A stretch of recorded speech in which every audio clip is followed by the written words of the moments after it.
Recently, throughout the nation, there has been a debate on whether or not to lower the minimum legal drinking age from 21 years of age to 18 years of age. I'm Nick Getzinger, and I wanted to discuss this debate with you and let you know what I believe is the best decision. I believe the minimum legal drinking age should remain at 21 years of age. If we lower the minimum legal drinking age to 18, we will see an increase in alcohol-related traffic fatalities. We will also be putting our adolescents at risk for alcohol dependence later in life. Alcohol consumption during adolescence is also very detrimental to an adolescent's health. And also we will see an increase in teen-related suicide.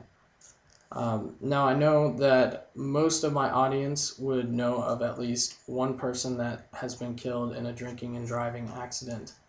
And drinking and driving is a serious issue in our nation, and we need to take whatever steps we can to reduce it.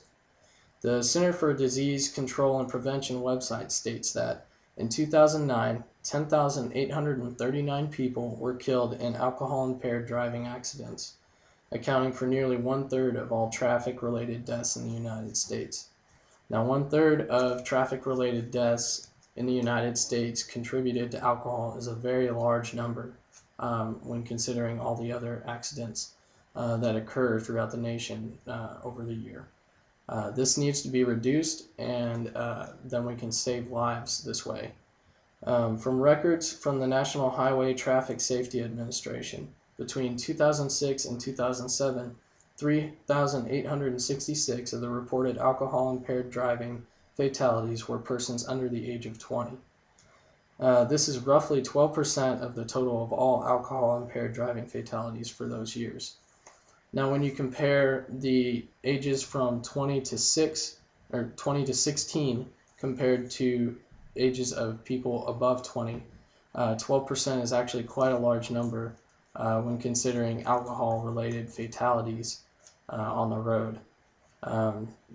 We need to reduce this and keep the MLDA at 21 years of age and not lower it to 18 years of age, because then we will just be giving these 18-year-olds a legal way to drink alcohol and then make a decision on whether they should get behind the wheel or not once they are impaired.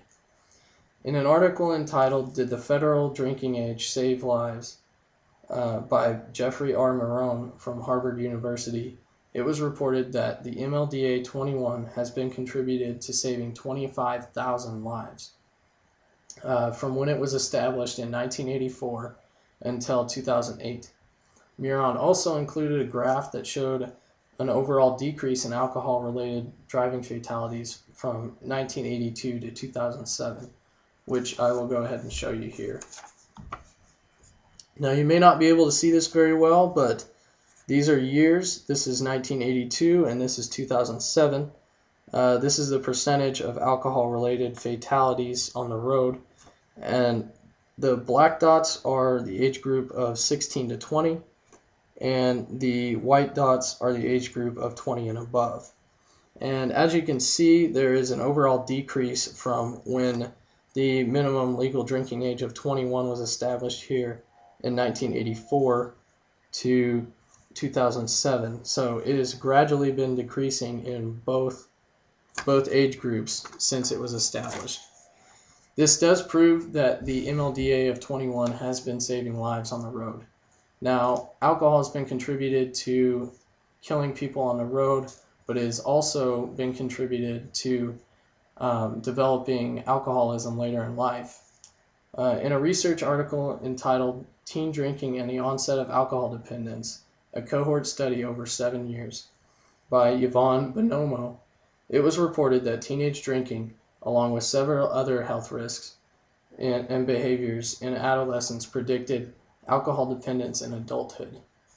Also in a report by the Century Council, which is a council of alcohol distillers that are against drinking and driving and underage drinking, it was reported that over 10 million youths ages 12 to 20 have admitted to drinking alcohol at least once in the past month. Now, this means that there's already a large number of adolescents drinking alcohol, even illegally, currently. And this means that they're just putting themselves at a large risk for developing alcoholism later in life if they're drinking during adolescence. Now, if we lower the MLDA to 18, this will even provide more access to these teens to alcohol at an even lower age, and we will just be encouraging teens to develop alcoholism later in life. Now, as far as the alcohol's effects on the brain, with alcoholism, it also is detrimental to the hippocampus in the brain, which affects memory. In an article from Alcohol Research and Health entitled Alcohol's Effects on the Adolescent Brain, What Can Be Learned from Animal Models by Suzanne Hiller Sturmhofel, she stated that adolescents are more sensitive than adults to alcohol's memory effects, and alcohol exposure during adolescence affects brain function during adulthood. The article also stated that alcohol can interfere with the formation of new memories by disrupting the functions of the hippocampus and can possibly lead to cell rupture within the hippocampus, which can lead to permanent memory-making disabilities.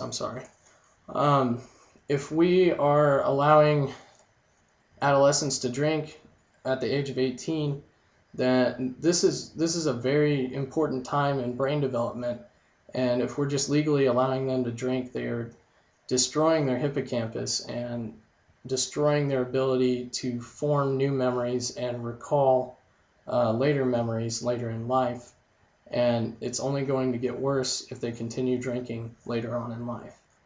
Now, also, there has been studies done that have tied alcohol to teen suicide. In a study conducted by Joanna Berkmeyer from the Department of Health Policy and Management at Harvard University, youth suicide was associated with alcohol consumption. According to Berkmeyer, it was estimated that between 1 to 2/3 of adolescent suicide victims have a measurable blood alcohol content.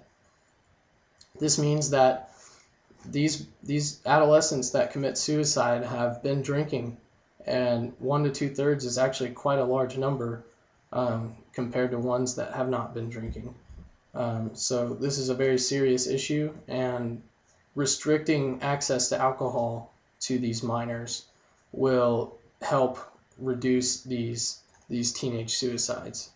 Now, in a report from the National Institute of Alcohol Abuse and Alcoholism, it stated that 37% of 8th grade females who drank heavily reported attempting suicide. This is compared to the 11% that do not drink.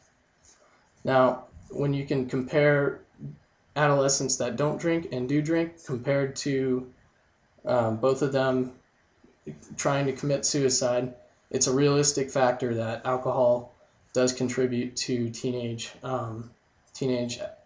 suicide attempts. Now, in conclusion, I still believe that the MLDA should remain at 21, and this is very strongly because we will definitely see a reversal of the decrease of alcohol-related crashes and fatalities on the road. We will also see an increase in teen suicide rates, and also we will be harming these teens during a very major developmental process in which they are going through. It should not be reduced to 18 years of age and should remain at 21 years of age. Thank you.